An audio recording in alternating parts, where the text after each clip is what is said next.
Sau đây, ban tổ chức xin được giới thiệu một chuyên gia quốc tế lên trao đổi về những kinh nghiệm chuyển đổi số của doanh nghiệp và những khuyến nghị đối với Việt Nam. Mời ông Andy Rowsell-Jones, Phó Chủ tịch của Rowsell lên phát biểu. Xin kính mời.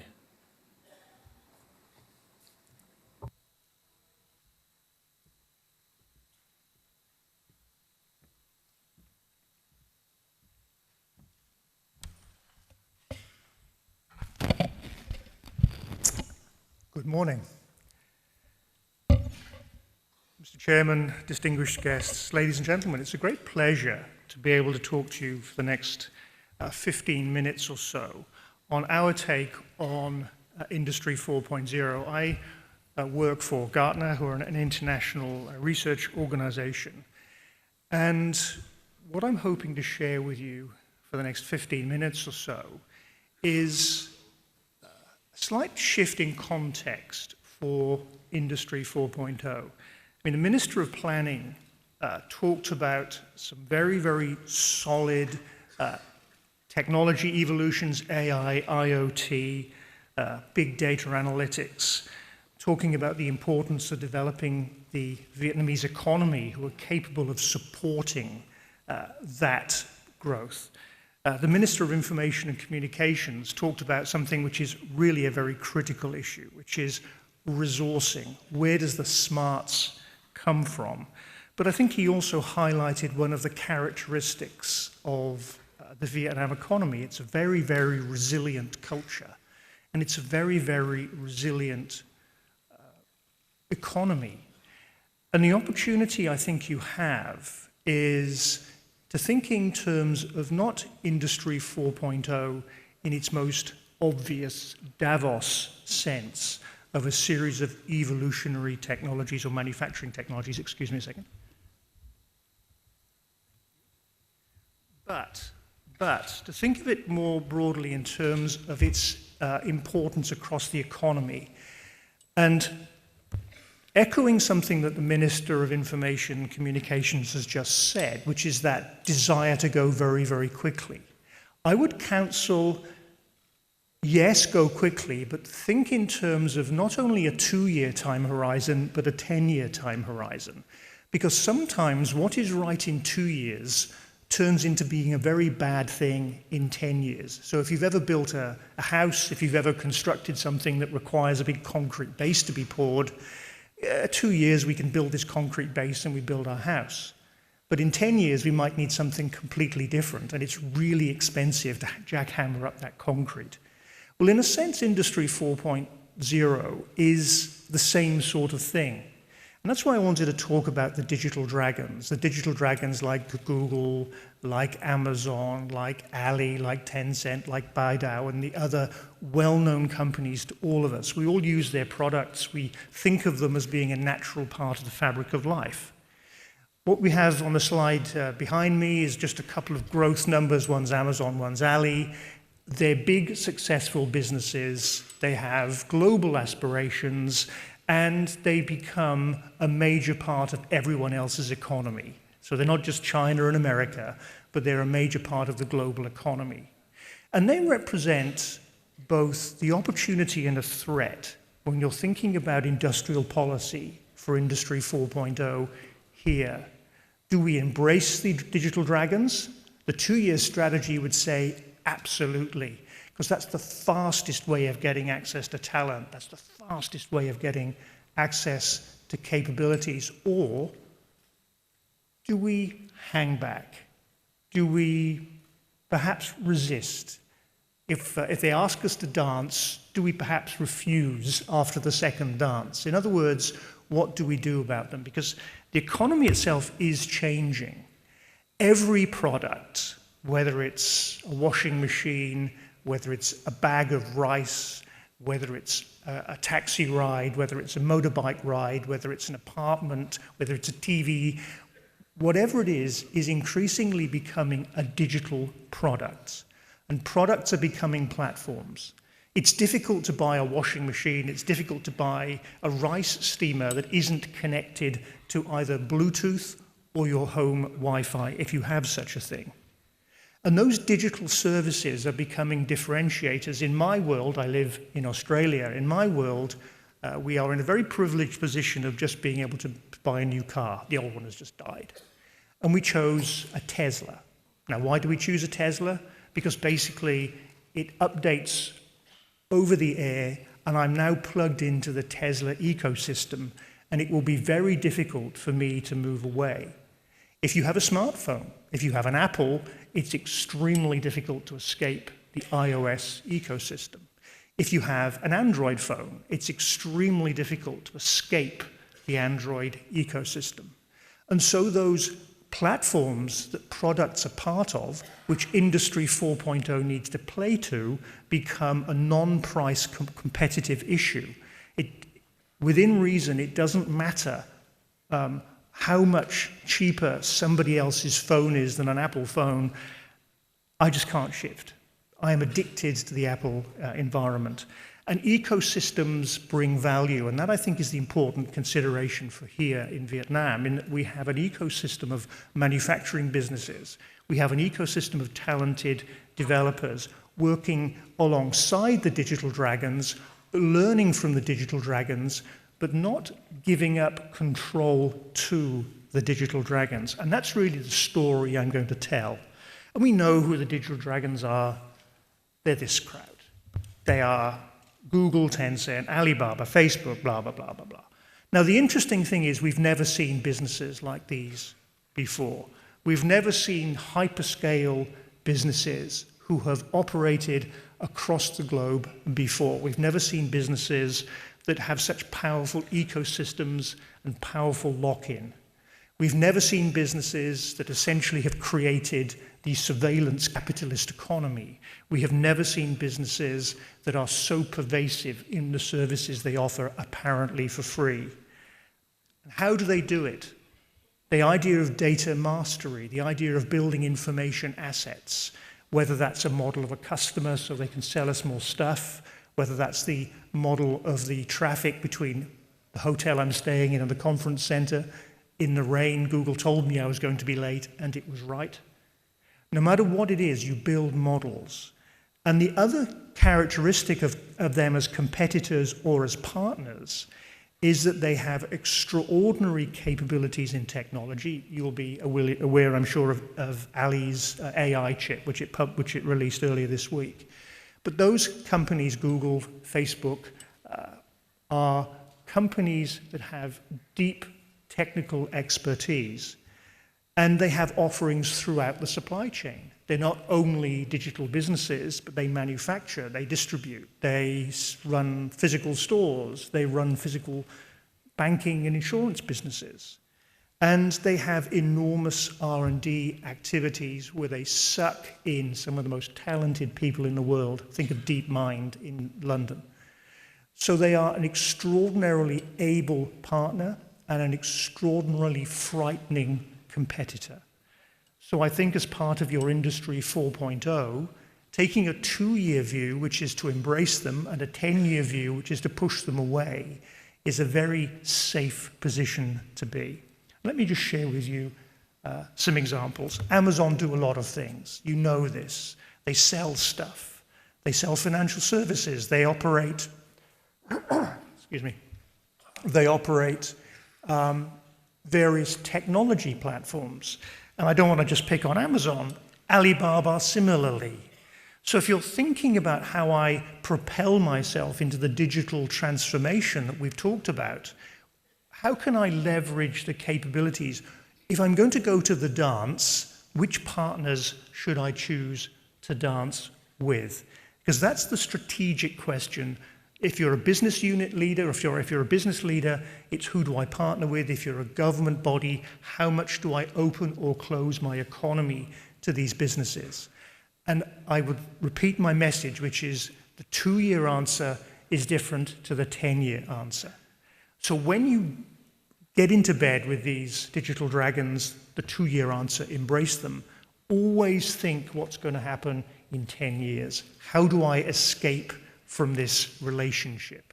How do I divorce this digital dragon without being eaten by it? And if you want the Tencent, similar story. The interesting thing from our point of view, we do a lot of survey research. And one of the interesting things we asked of chief executives in various businesses, in various industries around the world, is their views of the digital dragons. And the stark answer to this is actually most of us see digital dragons will be active in our industry either already or far more active in the next 10 years. So if you're a shipping company, you put containers on container ships, or a freight forwarding business, what's Amazon or what's Ali got to do with you? Well, I have some bad news for you, because both are investing in shipping and freight forwarding businesses because they need to make that own internal operations more efficient. And guess what?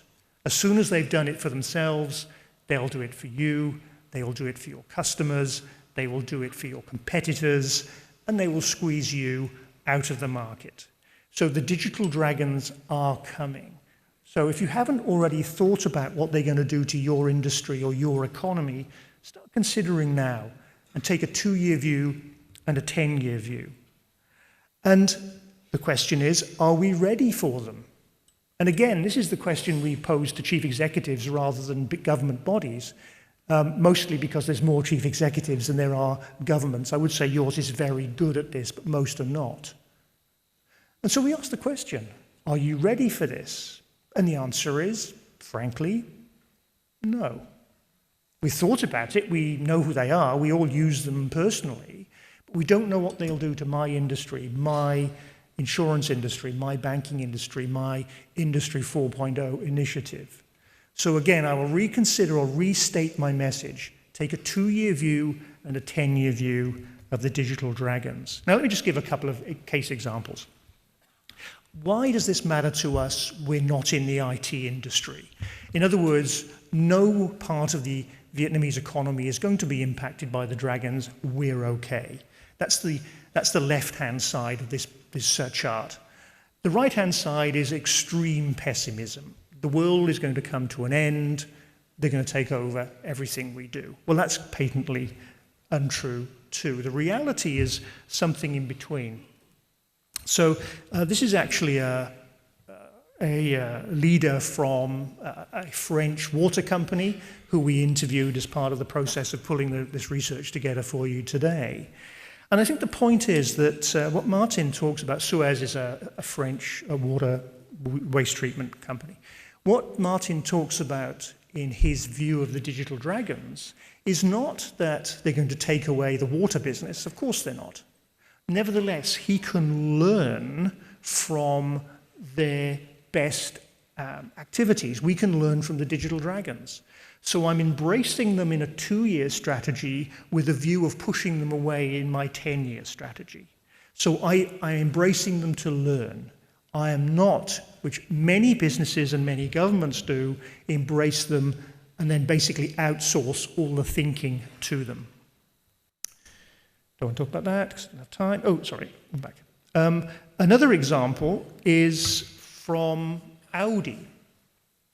Now, you think, automobile manufacturing, that's a pretty mechanical business. They're big lumps of metal that zoom along with internal combustion engines.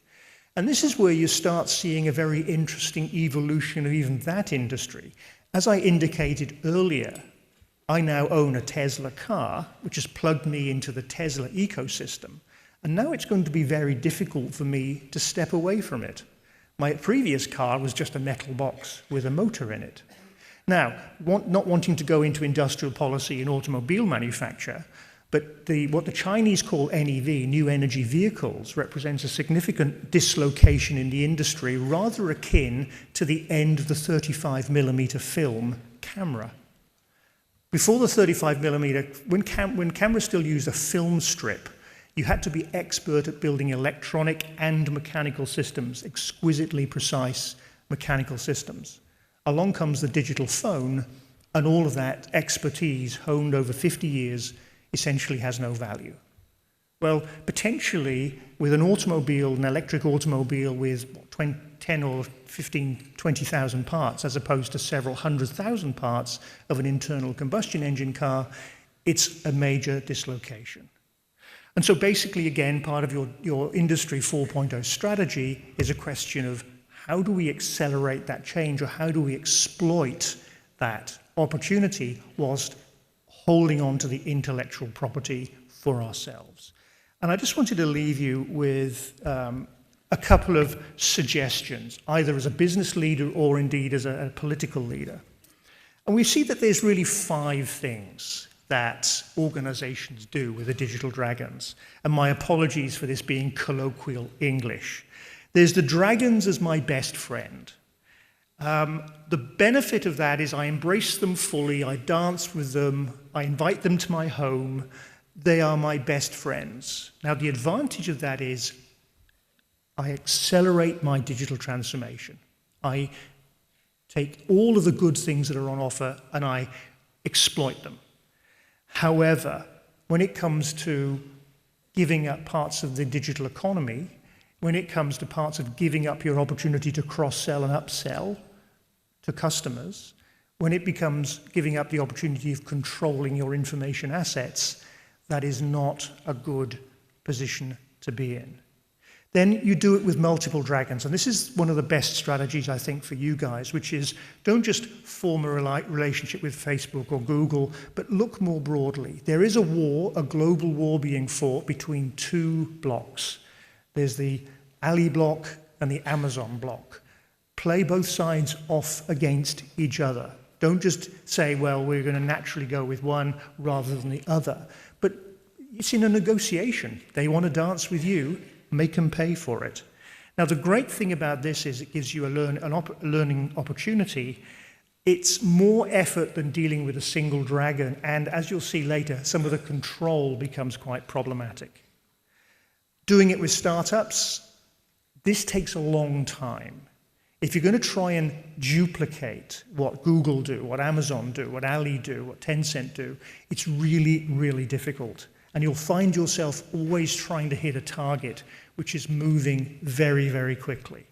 Now, the good news is it forms a solid foundation, but the bad news is you're always playing catch-up.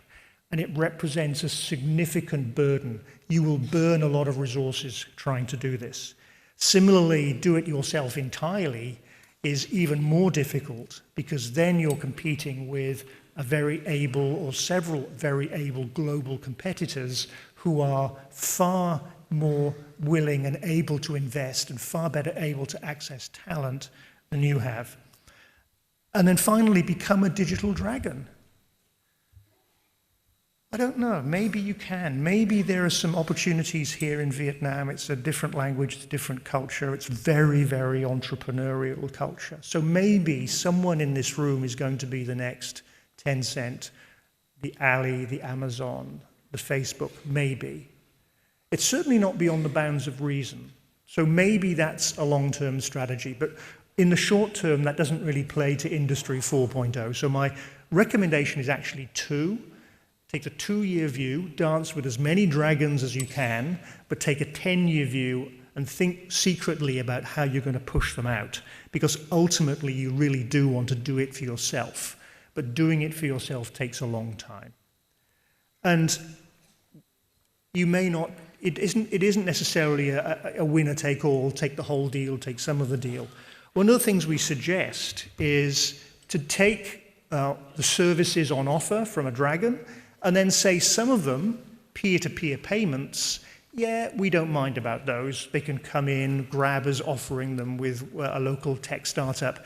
It doesn't matter to the economy, but maybe we don't want cloud services here. Or maybe we do want the AI tools and we don't want peer-to-peer payments. Decide what they do and decide the 2-year view and the 10-year view as to what it is you can best profit from. As an aside, I think if you let the digital dragons get away with peer-to-peer payments here, you've essentially killed your banking industry. But that's a conversation for another time. So 3 golden rules before I finish.